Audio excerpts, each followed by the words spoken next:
सबको जय मसीह की। प्यारे बच्चों, आपको मालूम है कि मैं बहुत दिनों के बाद ये सीरियल लेके आई हूँ, क्योंकि मेरे गले में खराश थी, पर कोई बात नहीं।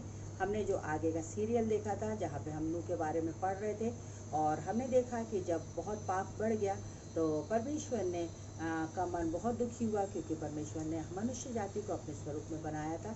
और वहाँ पे परमेश्वर का वचन कहता है कि मैं बहुत दुखी हूँ, क्योंकि इस समय के जो लोग हैं, ये लोग जो कुछ भी सोचते हैं सब बुरा ही सोचते हैं।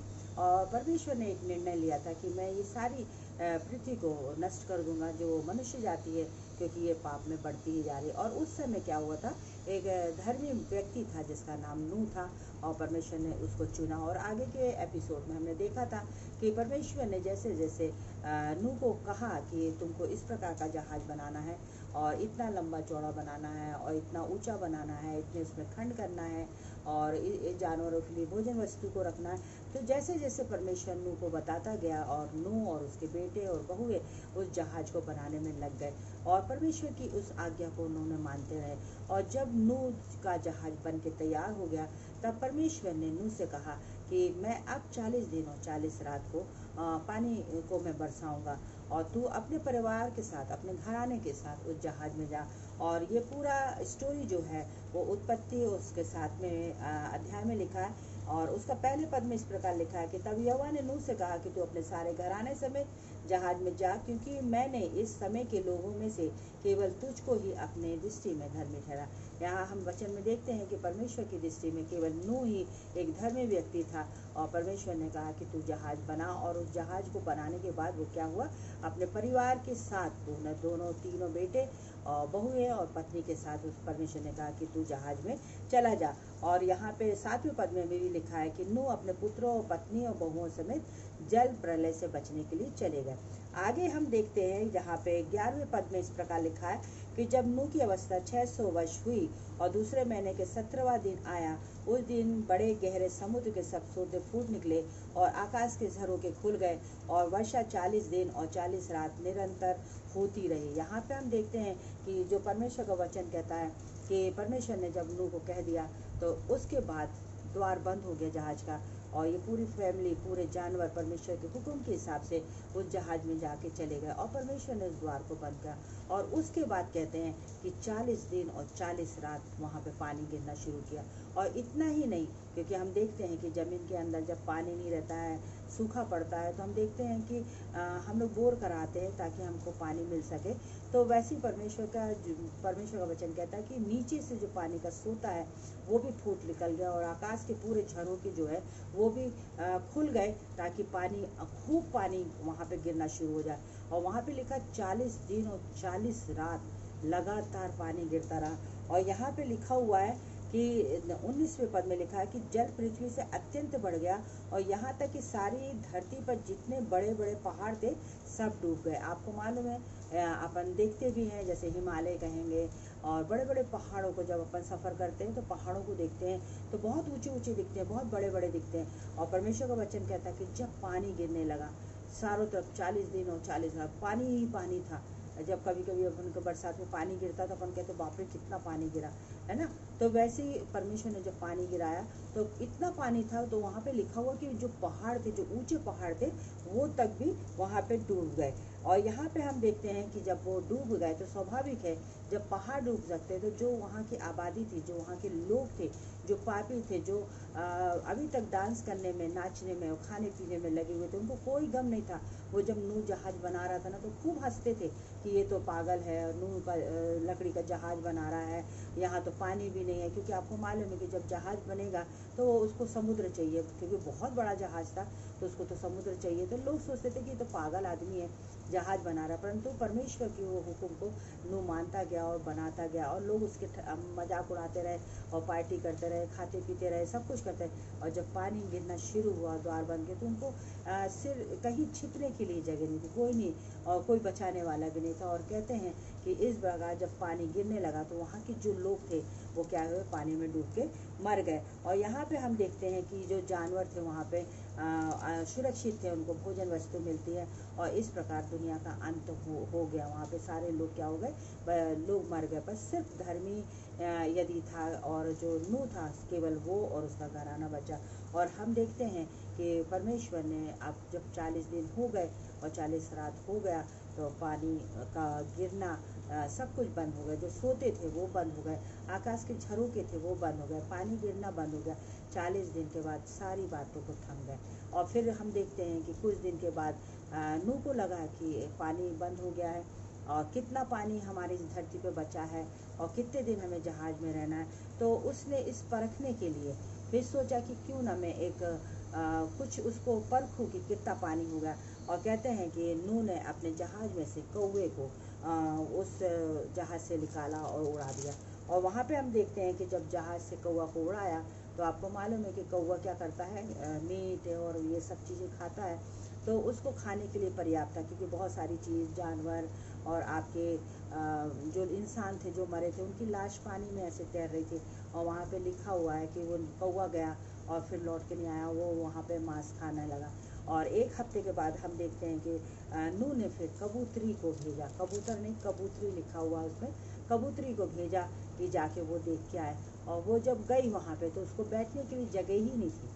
वो सोचती कहाँ जाती, क्योंकि पानी जरूर घट रहा था, बंद हो गया था, पर इतना नहीं था तो उसको जगह ही नहीं थी, क्योंकि कबूतर जो होता पेड़ पे जाके बैठता है, तो वहाँ पे ऐसा कोई स्थान ही नहीं था। और वो पत्ती खाते हैं, कीड़े मकोड़े खाते हैं, वो मांस तो खाता नहीं कबूतर। तो उसको लौट के क्या करना पड़ा, जहाज में आने पड़ा। ऐसे नूह क्या हो गया, वो समझ गया। और उसके बाद लिखा है कि एक हफ्ते के बाद फिर उसने उसी कबूतरी को फिर से उड़ाया और वो कुछ दिनों के लिए क्या करी, अपने चोंच में एक पेड़ की पत्ती, एक जलपाई की पत्ती को लेके आया। और नूह को लगने लगा कि अब क्या हो गया, पानी घटने लगा। और यहाँ पे हम देखते हैं कि फिर उसमें लिखा हुआ है कि फिर उसने 12वें पद में लिखा 7 के, फिर उसने 7 दिन और ठहर कर उसी कबूतर को उड़ा दिया और वह उसके पास फिर कभी लौट के नहीं आए। और फिर जब एक बार पत्ती लेके आए और फिर उसके बाद जब उसने फिर 7 दिन के बाद फिर कबूतरी को उड़ाया तो वो लौट के कभी नहीं आया। इसका अर्थ है कि उसको ठहरने के लिए, रुकने के लिए उसको स्थान मिल गया, पेड़ मिल गया और वो उस पेड़ में अपना रहने लगी। और इसमें लिखा 13वें पद में, फिर ऐसा हुआ कि 601 वर्ष में पहले महीने के पहले दिन जल पृथ्वी पर से सूख गया और नूह ने जहाज की छत खोलकर क्या देखा कि धरती सूख गई। और उसके बाद हम देखते हैं कि धीमे धीमे पानी घटता चला गया और क्या हो गया कि पानी एकदम से क्या हो गया, सूख गया। मतलब कुछ समय के बाद, क्योंकि परमेश्वर ने क्या किया कि हवा चढ़ाई। भगवान ने जब पानी गिरा सकता है तो उसने हवा की, क्योंकि हवा जब करते हैं तो कपड़े सूख जाते हैं, वैसे ही परमेश्वर ने हवा चलाई और हवा चलने से क्या हुआ कि जल्दी से जल्दी वो पानी क्या हुआ, सूखने लगा। और यहाँ पे लिखा है कि नूह ने क्या देखा, यहाँ पे 13वें पद में हुआ कि फिर ऐसा हुआ कि 601 वर्ष के पहले महीने के पहले दिन जल पृथ्वी पर से सूख गया और नूह ने जहाज की छत खोल कर क्या देखा कि धरती सूख गई। कितनी बड़ी बात है कि परमेश्वर ने उसको चुना और इस प्रकार उसने जो जाति बनाई थी, पशु बनाया था, पक्षी बनाया था और इंसान को बनाया था, इस प्रकार उसने क्या किया, उनको सुरक्षित किया। और यहाँ पे हम देखते हैं कि जब पृथ्वी सूख गई तो इसमें लिखा है कि और दूसरे महीने के 27वें दिन को पृथ्वी पूरे तरह से सूख गई। और दूसरे महीने, और तब परमेश्वर ने नूह से कहा कि तू अपने पुत्रों, पत्नियों, बहुओं समेत जहाज में से निकल जा। यहाँ पे लिखा है कि परमेश्वर ने नूह को आज्ञा दी कि अब पृथ्वी सूख गई है, इसलिए तू अपने पत्नी और अपने बेटों के साथ तू अब धरती पे जा सकता है। और यहाँ लिखा है क्या पक्षी, क्या पशु, क्या भांति के रेंगने वाले जंतु जो पृथ्वी पर रेंगते हैं, जितने शरीरधारी जीव जंतु तेरे संग हैं, उन सबको अपने साथ निकाल ले आ कि पृथ्वी पर उनसे बहुत बच्चे उत्पन्न हों और वे फूले फलें और पृथ्वी पर फैल जाएं। तब नूह और उसके पुत्र, उसकी पत्नी और बहुएं निकल आए।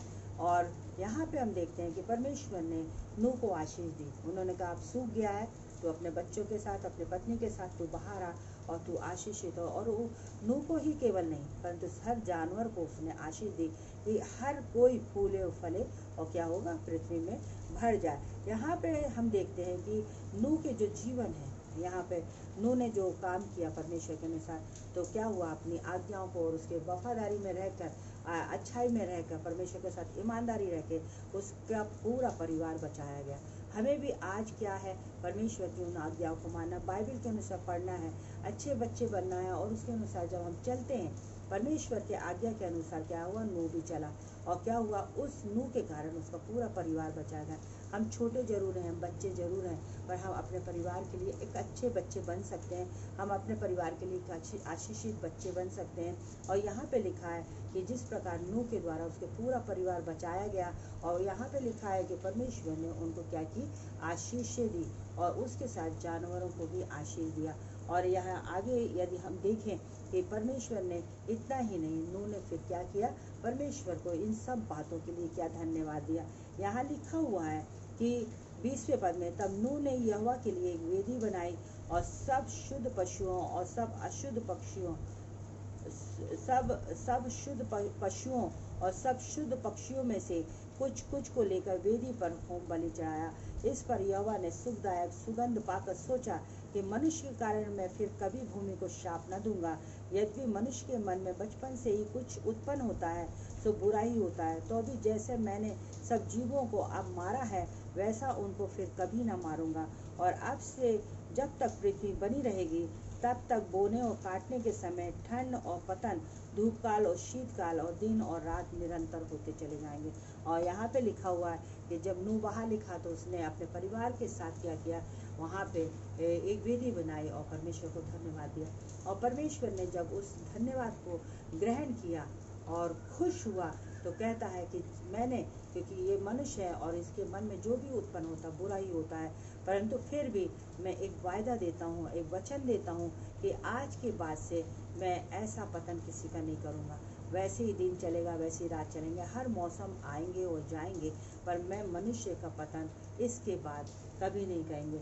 और आगे यदि हम देखेंगे तो परमेश्वर ने एक वहाँ पे चिन्ह ठहराया था, और वो धनुष का, इंद्रधनुष। अपन जब पानी गिरता है तो हम देखते हैं कि एक इंद्रधनुष आकाश में दिखता है। वो इस बात का प्रतीक है कि परमेश्वर ने उस इंद्रधनुष को एक प्रतीक के रूप में, कि मैं वायदा करता हूँ जब जब इंद्रधनुष दिखेगा, या एक प्रॉमिस करता हूँ कि मैं इसके बाद ऐसी वर्षा जो 40 दिन और 40 रात हुई और जिसमें पूरे मानव जाति मारे गए थे, ऐसी वर्षा मैं कभी नहीं करूँगा।